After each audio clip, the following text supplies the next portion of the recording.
नेहा खुले विचारों वाली लड़की थी। अरे नेहा, क्या दिन में सोती है? ससुराल में ऐसा नहीं चलेगा। वहां तो काम करना पड़ेगा, काम। जितना काम होगा कर लूंगी माँ। पर अगर कोई ये कहे कि सारा आराम छोड़कर सिर्फ काम ही करना है, तो ना भी ना, मुझे नहीं करनी शादी। अरे, कैसी बात कर रही हो? अच्छा चलो जाकर नहा लो, मैं नाश्ता लगा देती हूँ। फिर तुम्हें कॉलेज भी तो जाना है। नेहा कॉलेज के लिए निकल जाती है। वो सोचने लगती है कि ससुराल में वो कैसे मैनेज करेगी। क्या हुआ नेहा, परेशान लग रही हो? अरे यार, तू तो मुझे जानती है ना, मुझे अपनी लाइफ बिल्कुल परफेक्ट चाहिए। लेकिन लग नहीं रहा लोग मानेंगे। यार, कहीं मेरी शादी ऐसे घर ना हो जाए जहां मेरी जिंदगी ही नरक हो जाए।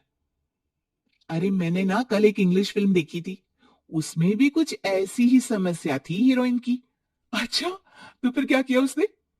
उसने तो अपने होने वाले पति से साफ साफ कह दिया कि वो पहले उसके घर कुछ दिन तक बिना शादी के रहकर देखेगी, और अगर ठीक लगा तो ठीक, वरना तेरे मेरे रास्ते अलग। अरे हाँ यार, ये तो बिल्कुल सही आइडिया दे रही है तू मुझे। चल मैं तो चली। थैंक्स यार, तूने मेरी प्रॉब्लम सॉल्व कर दी। ये बोलकर नेहा खुशी खुशी वहां से निकल जाती है। लेकिन पीछे से उसकी सहेली कहती है, अरे नेहा, नहीं नहीं, कुछ नहीं सुनना मुझे। ये बोलकर वो वहां से चली जाती है। हे भगवान, पूरी बात सुने बिना ही चली गई। अरे वो तो विदेशी फिल्म थी, वहां सब चलता है, लेकिन ये तो भारत है, सभ्यता और संस्कारों वाला देश, जहां शादी से पहले लड़की को ससुराल में नहीं रखा जाता। खैर, नेहा मस्त होकर घर आती है। नेहा, कल तुझे लड़के वाले देखने आने वाले हैं। और हाँ, इस बार कोई बहाना नहीं चलेगा। हाँ हाँ, आने दो आने दो, मैं तैयार हूं शादी के लिए। अगले दिन लड़के वाले आते हैं, जहां लड़का कहता है, "अ, मुझे अकेले में लड़की से कुछ पूछना है।" हाँ हाँ, क्यों नहीं बेटा। जाओ नेहा, घर तो दिखा दो इन्हें। नेहा भी खुश हो जाती है कि उसे मौका मिल गया है लड़के से अपनी शर्त रखने का। देखो, मुझे ना शादी से बहुत डर लगता है।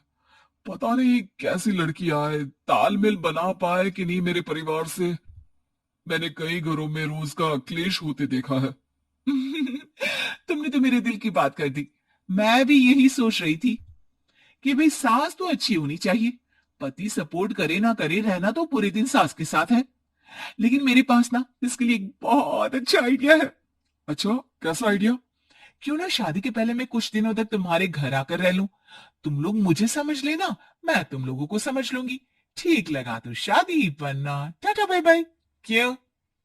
लड़के को नेहा की बात में दम लगता है। वो घर के सभी लोगों के सामने नेहा की बात रखता है। अरे पागल हो गई है क्या? ये कैसी शर्त है? अरे शादी से पहले मैं क्यों तुझे किसी और के घर भेजूंगी रहने? अरे लड़की के ख्याल तो 20 साल आगे के हैं। इतनी भी खुले विचारों वाली लड़की नहीं चाहिए हमें। अरे माँ, क्या बुरा और गलत बोल रही है ये? रहना तो हम दोनों का है ना। कल को कोई परेशानी आई तो तुम सब तो ये बोलकर निकल जाओगे कि जिंदगी तुम लोगों को ही निभानी है। तुम लोगों को जो करना है करो। तब क्या करूंगा बताओ? सबके समझाने पर वो लोग मान जाते हैं।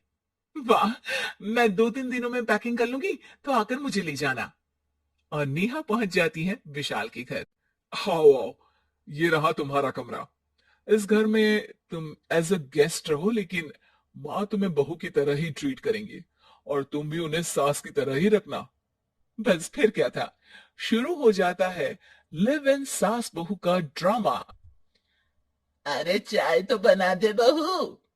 जी सासू माँ, अभी लाई। नेहा चाय लेकर आती है कि बस चाय लेकर आई हो, इसके साथ पकोड़े भी ले आती। लेकिन आपने तो बताया ही नहीं कि आपको चाय के साथ पकोड़े भी चाहिए। हाँ हाँ, अब तो पता चल गया ना। रात को खाना खाने के बाद नेहा किचन में खटर पटर कर रही होती है। क्या हो रहा है वहां नेहा? माँ जी, मैं ना रात को अदरक वाली चाय पीकर सोती हूँ, ये मेरी आदत है। अच्छा, तो जरा मेरे लिए भी बना देना। दोनों सास बहू रात को चाय पीती हैं। अगले दिन नेहा, मैं मंदिर जा रही हूँ, मेरी साड़ी निकाल कर बेड पर रख दे। नेहा सास के लिए साड़ी निकाल कर रख देती है। वो देखती है कि उसके आने के बाद से सास ने घर का कोई भी काम करना छोड़ दिया है। यार मैं क्या करूं? ऐसा ससुराल तो मुझे नहीं चाहिए था जिसमें मैं ही सारा काम करूं। मैं तो ऐसा घर चाहती हूं जहां सास और बहू दोनों मिलकर किचन में काम करें। हे भगवान, रात को चाय पी ली, पेट में गैस बन गई, अब तो चला भी नहीं जा रहा है। मुझे तो ऐसी बहू चाहिए जो हेल्थ के प्रति कॉन्शियस हो, क्योंकि वो ठीक रहेगी तभी तो मैं ठीक रहूंगी। दोनों समझ जाती हैं कि वो लोग एक दूसरे के लिए नहीं बने हैं। अगले दिन नेहा, जरा चाय तो ले आना। नेहा चाय के साथ चिला भी बनाकर ले आती है। सास खा पीकर सो जाती है।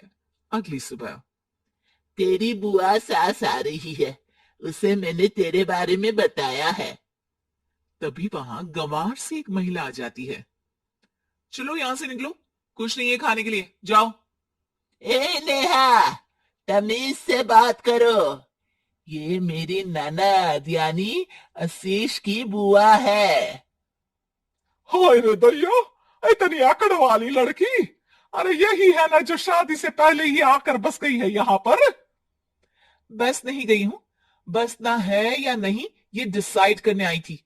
लेकिन इन लोगों के रिश्तेदार इतने गंवार हैं, तो मैं तो ना कर रही इस घर में शादी। और भाभी, और क्या कमी थी हमारे आशीष में जो आपने ऐसी लड़की की शर्तों को मान लिया? अरे वो तो आशीष के कहने पर मैं झुक गई, वरना ऐसी लड़की को तो मैं घर में घुसने भी ना दूं। ए हेलो, ऐसी लड़की कैसी लड़की? हाँ, बिना समझे बुझे शादी कर लूं? अब तो समझ गई ना कि हम लोग गांव के हैं। भाभी को खाट पर सोना और रिश्तेदारों का गांव से आना जाना तो लगा ही रहना है इस घर में। हाँ हाँ, मैं तो किसी मॉडर्न घर में शादी करूंगी। ये बोलकर नेहा वहां से चली जाती है। अपने घर में आकर नेहा कहती है, ना मां ना, लिव इन में रहकर देख लिया, ये गांव के लोगों का कोई भरोसा नहीं है। खैर, नेहा की शादी एक मॉडर्न घर में हो जाती है, जहां सास कहती है, हे नेहा, मैं टेनिस खेलने जा रही हूँ, आओ तो जूस बनाकर रखना, और हाँ, वॉलनट्स और ओट्स भी बना लेना। जी माँ। माँ! मॉम बोलो डार्लिंग, माँ इज ओल्ड फैशन। बेचारी नेहा सर पर हाथ रख लेती है। हे भगवान, ये सास तो सास ही होती है, गांव की हो या शहर की।